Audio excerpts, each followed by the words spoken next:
ठीक है, हमारी आंटी नहीं चाहती जी। हमें ऐसे विकास की जरूरत नहीं जो विनाश की तरफ ले जाए। इनके 24 किले हमारे गांव में चढ़ रहे हैं, गोइया के चढ़ रहे हैं किले, खांडे के भी चढ़ रहे हैं किले। ये सरकार अपना आप चढ़ा रही है, अपना आप उस पर रेट भर रही है। अच्छा नहीं है रोजगार इसमें। रोजगार का अगर प्रावधान हो तो कर दो जमीन के लिए। जिसका 1 एकड़ जाओगे उसका 1 नौकरी पे, जिसका 2 एकड़ जाओगे 2 नौकरी पे, अगर 2 नहीं है तो 1 में सिद्धगी। विज्ञापन दे दिया है, 15 दिन में इसकी रिपोर्ट करे। जिस भी अधिकारी ने इसका गलत करे उसको जांच करेगा और आज ही ज्ञापन मुख्यमंत्री को सौंपा जाएगा।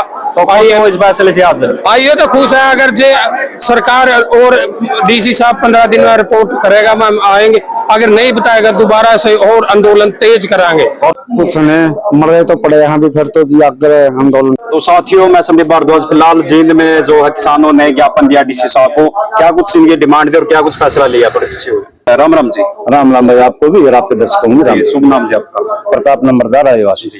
तो आपकी क्या कुछ मांगे थे जी जो आप डीसी साहब को देने के लिए पहुंचे, और क्या कुछ आपकी मांगों को मान लिया गया? देखिए, हमारी 2-3 मांगे थी आज जी। एक तो पहली मांग तो यही थी कि भाई हमारी आंटी नहीं चाहती जी, हमें ऐसे विकास की जरूरत नहीं जो विनाश की तरफ ले जाए। और दूसरी थी कि जो सरकार पोर्टल पे जो चढ़ा रही है जमीन, खुद सीएम सैनी ने कही है बात कि भाई 30,000 एकड़ जमीन चढ़ ली, 35,000 एकड़ में तो 90% जमीन होगी। ये किसानों ने चढ़ाए या अपने आप चढ़ रही है? ये अपना आप चढ़ रही है। हमारे पास 2-3 आदमियों का नाम है। अच्छा जी। हाँ, जैसे अरविंद है, गोविंद है, ये 3 भाई हैं। इनके 24 किले हमारे गांव में चढ़ रहे हैं, गोइया के चढ़ रहे हैं किले, खांडे के भी चढ़ रहे हैं किले। ये सरकार अपना आप चढ़ा रही है, अपना आप उस पर रेट भर रही है। अच्छा। और रेट के लिए तो कमेटी गठित होगी बाद में। सरकार तो कह रही है हम मतलब किसानों से पूछ कर ही जमीन पोर्टल पर डाल रहे हैं। झूठ बोल रहे हैं। ऐसा क्यों कर रहे हैं? झूठ बोल रहे हैं। अच्छा, ऐसा कुछ नहीं है। किसान तो आपने देखे, हजारों किसान थे यहाँ। प्रूफ है आपके पास कुछ इस तरह का? हाँ बिल्कुल प्रूफ है हमारे पास। अरविंद का कोई साइन नहीं, उनके मिला लो। अच्छा। अब ये भी हमारी शिकायत थी डीसी से, तो इसमें कहा डीसी साहब ने मैं 15 दिन में इंक्वायरी कर ये बता दूंगा कैसे डर रही हूँ। ठीक है, 15 दिन बता दे, हमने क्या दिक्कत है। सरकार नहीं मानेगी तो बड़ा आंदोलन करेंगे हम। आसपास के गांवों से लोगों को बुलाएंगे, पूरे स्टेट के लोगों को बुलाएंगे। आज कितने गांव के लोग आए थे? आज 12 गांव के लोग। 12 गांव। तकरीबन कितने लोगों की संख्या हो सकती है आज? यहाँ 1000-1200 के करीब। 1000-1200 के। ट्रैक्टर ट्राली की हम बात करें, ट्रैक्टर लेकर पहुंचे थे कितनी? 600-700। 400 से तो ज्यादा है। 400 ज्यादा है।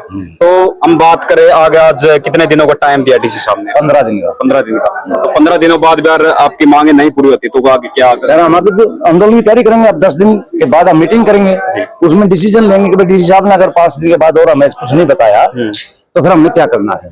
वो अगला फैसला ले लेंगे, पुतले फूकेंगे, तहसीलों पे धरने देवांगे, घेराव करांगे, अधिकारियों घेराव करांगे, एमएलए मंत्री का घेराव करांगे। ये सारी प्रक्रिया खाली पड़ी है अभी तो। लोगों का मानना है कि ये विपक्ष के लोग हैं और जानबूझकर राजनीति कर रहे हैं, ये किसानों को मतलब जींद का विकास नहीं देखकर आज तो इस टाइप की बातें आ रही हैं। IMT से विकास कहाँ है? आप मेरे को ये बताओ, जो रोहतक में IMT बनी, अब और हरियाणा में अजय साध खेड़ी है, आज 19 साल हो गए IMT में। 19 साल में उसमें 30% काम नहीं है। और 30% भी काम वो है जो जहरीली तो गैस छोड़ है और जहरीला ही पानी छोड़ है। उसकी जमीन का पानी भी खराब कर दिया और आबोहवा भी खराब कर दी। बिल्कुल। और आज तक जो है ना उसमें और कोई विकास नहीं। 70% जमीन आज भी खाली पड़ी है, तो विकास कैसे होगा ये? और राजनीति एक आदमी को भी लोकल को नौकरी नहीं है उसमें।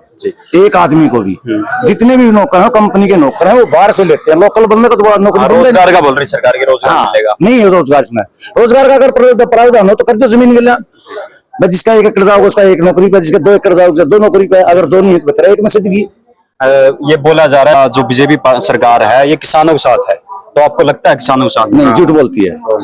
पिछले 11 साल से आप देख लीजिए, पहले 3 काले कानून लाए, फिर क्या नाम है बिजली 2022 बिजली भी लेके आए, अब ये IMT का लिए दूसरे तरीके है। किसानों का विरोध में नहीं, कभी भाव नहीं बढ़ाई इन्होंने कभी भी। तो राजनीतिक का रूप दे रहे, राजनीति कर रहे हैं कई लोग है, ये जानबूझकर लोगों को इकट्ठा कर रहे हैं और इस तरह के राजनीति क्या बताओ। इनके जितने मंत्री हैं सारे के सारे गालीबाज हैं, सारे के सारे दागदार हैं। 302 के बलात्कार के इन पर मुकदमे चले, 70 MP पे, बीजेपी के यहाँ पे, और कम से कम भी 30 मंत्री यहाँ पे संगीन अपराध लगे उन पे। खुद मोदी पे देख लो आप कितने बड़े अपराध थे, योगी पे देख लो कितने बड़े अपराध थे। ठीक है, इनकी कलम चल रही थी, घर की भाई काका लिखने वाला हो गया भरी। बिल्किस पानो के दोषियों को छोड़ दिया इन्होंने। तो 12 में क्या किया इन्होंने, BHU में क्या किया इन्होंने, आप देख नहीं रहे हो? बिल्कुल जी। तो 12 गांव के लोग यहाँ पर पहुंचे थे, पूरा जो आक्रोशित हमने माहौल देखा है। तो और आगे इसके बारे में और क्या आप अपील करना चाहो और क्या कहना चाहो सरकार को? देखिए उसका तो हम तो सिर्फ उसकी डी साहब से बात करने के बाद जी मतलब चर्चा तो उससे पहले कर लेंगे, हम क्या करें अगर हमारी बात नहीं बनी तो। अगर बात बन जाती है उसको वापस ले लेंगे जी। और नहीं तो फिर हम आगे जो है ना उसमें अपनी रूपरेखा तैयार करेंगे जी 10 दिन बाद आज से उसमें रूपरेखा बनाएंगे। आप उनसे गांव से पहुंचे हो? अड़े हुए तो पहुंचे हो, तो क्या लगता है आपको मान जाएगी सरकार? कुछ नहीं मर गए तो पड़े यहाँ भी फिर तो कि अगर आंदोलन तो मतलब आप देगा राजी हैं, धक्का दे लेंगे? दिक्कत है अच्छा, कोई और नहीं। कितनी जमीन है अपनी उसमें? मेरे तो 11 एकड़ है। 11 एकड़ हुआ है। तो 11 एकड़ मतलब आप जानबूझकर देना भी नहीं चाह रहे, लेकिन सरकार आपको लगता है जानबूझकर छीन रही है? जमा छीन रही, धक्का तानाशाही और मार गया और कुछ नहीं। बस शुभ नाम आपका? हिम्मत। तो ये यहाँ पर तमाम जो किसान बोल रहे हैं कि यहाँ पर डीसी साहब को आज ज्ञापन दिया, 10-15 दिन का टाइम दिया, तो क्या लगता है आपको? कमेंट में जरूर दीजिए।